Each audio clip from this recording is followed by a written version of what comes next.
नमस्कार, मैं हूं आपके साथ मयंक। आज 22 तारीख है। पिछले 12 घंटों के अंदर ईरान, अमेरिका, इजराइल से जुड़े सारे अपडेट मैं आपको बताऊंगा।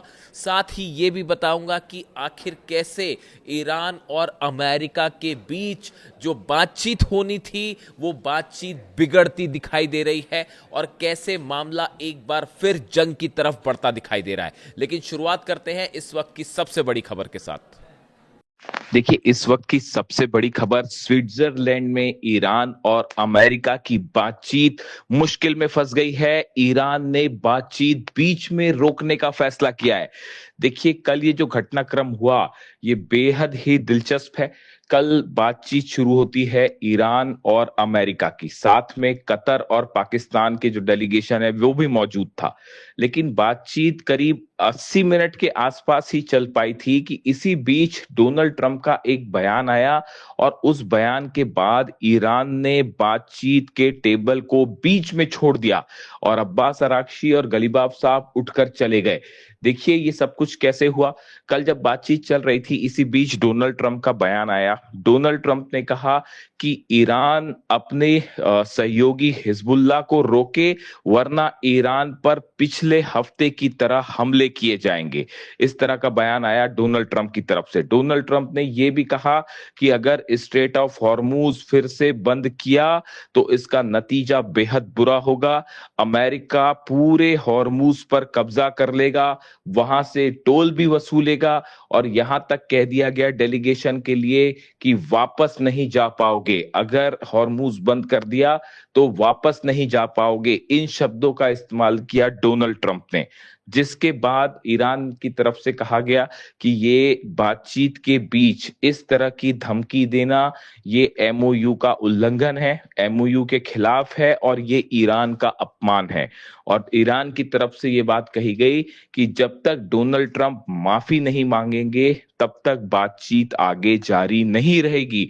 और ईरान का डेलीगेशन बीच में ही बातचीत को छोड़ के, मीटिंग को छोड़ के उठ गया, जिसके बाद बातचीत फिलहाल रुक गई है। देखिए, ये एक ऐसी खबर है जिस पर पूरी दुनिया की नजरें थी कि आखिर बातचीत में क्या निकल के आता है। पहले दौर की बातचीत में क्या कोई तरक्की होगी या नहीं होगी। ईरान की तरफ से साफ कर दिया गया था कि बातचीत में की पहली शर्त ही यही है कि जितने हमले हो रहे हैं लेबनान पर वो रोके जाएं, इजराइल की तरफ से सेना वापस लाई जाए। इसको लेकर बातचीत शुरू हुई थी, लेकिन इसी बीच डोनाल्ड ट्रंप की तरफ से ये धमकी आना कि आप हिजबुल्लाह को रोकिए वरना फिर हमले होंगे ईरान पर और आप वापस नहीं जा पाओगे। इन शब्दों के इस्तेमाल के बाद ईरान ने अपना स्टैंड साफ कर दिया है कि जब तक डोनाल्ड ट्रंप माफी नहीं मांगेंगे तब तक बातचीत आगे नहीं बढ़ेगी। ये बहुत बड़ा झटका माना जा रहा है इस पूरी बातचीत को लेकर। देखिए, दूसरी तरफ जो है नेतन्याहू की तरफ से भी अहम बयान आया है। कल नेतन्याहू ने एक प्रेस कॉन्फ्रेंस के दौरान ये बात कही और इजराइल के रक्षा मंत्री कार्ड्स की तरफ से भी ये बात कह दी गई है कि लेबनान से इजरायली सेना फिलहाल वापस नहीं आएगी।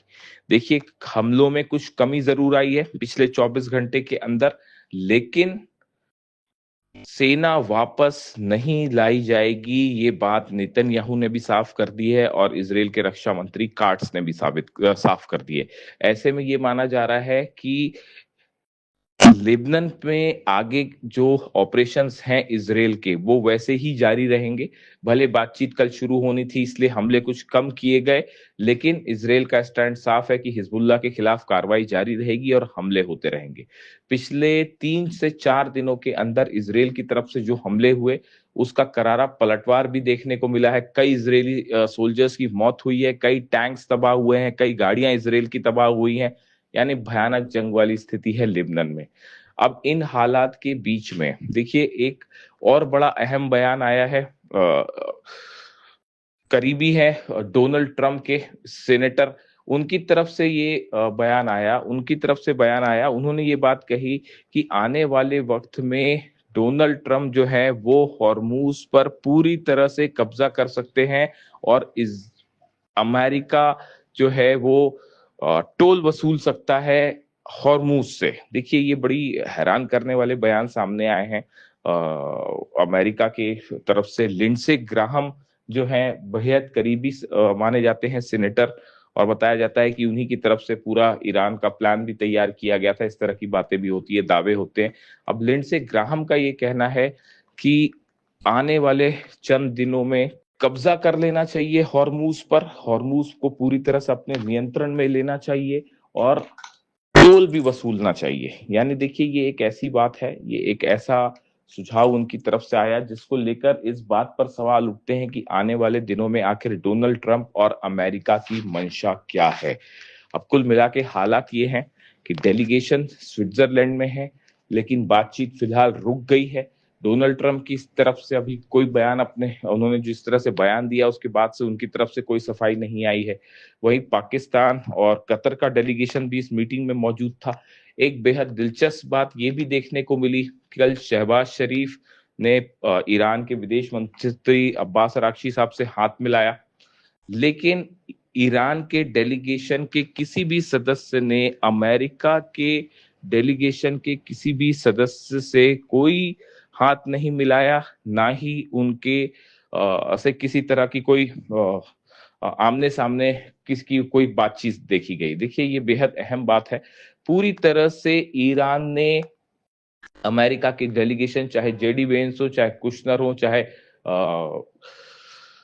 स्टीव विटकॉफ हो, किसी से भी अब्बास अराक्ची साहब ने हाथ नहीं मिलाया। यानी देखिए, ईरान ने अपना स्टैंड बिल्कुल साफ रखा है स्विट्जरलैंड में भी कि ईरान अपनी शर्तों पर आगे बातचीत करेगा, अपने सम्मान से किसी तरह का कोई समझौता नहीं करेगा, भले अमेरिका चाहे जो कर ले। इसी बीच ईरान की सेना की तरफ से भी बयान आ गया है कि अगर ईरान पर किसी तरह का दबाव डालने की कोशिश की जाती है या किसी तरह से डराने धमकाने की कोशिश की जाती है, तो इन बातचीत को बीच में रोक दिया जाएगा। ईरान की सुप्रीम लीडर और ईरान की सेना की तरफ से इस तरह के संकेत मिल रहे हैं।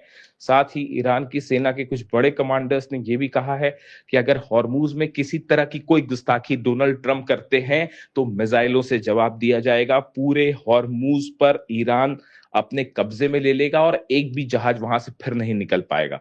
इसके अलावा देखिए, खबरें ये भी हैं कि जो हॉर्मूज का मेन रास्ता है वहां पर 80 से ज्यादा माइंस बिछी हुई हैं, जिनको हटाना जो है वो सिर्फ ईरान के अलावा ये काम कोई नहीं कर सकता। यानी हॉर्मूज में अभी भी हालात ऐसे बने हुए हैं कि खासा तनाव है। ईरान ने हॉर्मूज को फिर से बंद करने का ऐलान किया है और जिस तरह से धमकियां आई डोनाल्ड ट्रंप की उसके बाद, और लेबनान पे हमले जिस तरह से जारी रहे नेतन्याहू की तरफ से, इजराइल की तरफ से, उसके बाद हॉर्मूज फिलहाल बंद है।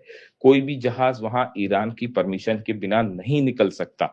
इन हालात में हॉर्मूज को लेके एक बार फिर डोनाल्ड ट्रंप और ईरान आमने सामने दिखाई दे रहे हैं और हालात ये है कि हॉर्मूज में फिर एक बार कई जहाज जो हैं वो ऐसी स्थिति में है जिनको ये साफ नहीं है कि आगे बढ़ना है या नहीं बढ़ना है। कहीं ऐसा ना हो कि आगे बढ़े और हमला हो जाए।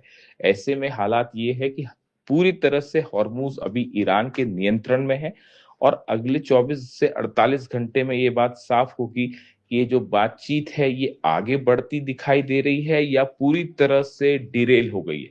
लेकिन फिलहाल ईरान ने एक करारा जवाब दिया है, अमेरिका को जोरदार जवाब दिया है डोनाल्ड ट्रंप की धमकियों को। इन धमकियों से ना ईरान डरा है और ना डरेगा और बातचीत भी अपनी शर्तों पे होगा। अगर जरा भी ईरान का अपमान करने की कोशिश की गई, धमकियां देने की कोशिश की गई, तो बातचीत जारी नहीं रहेगी।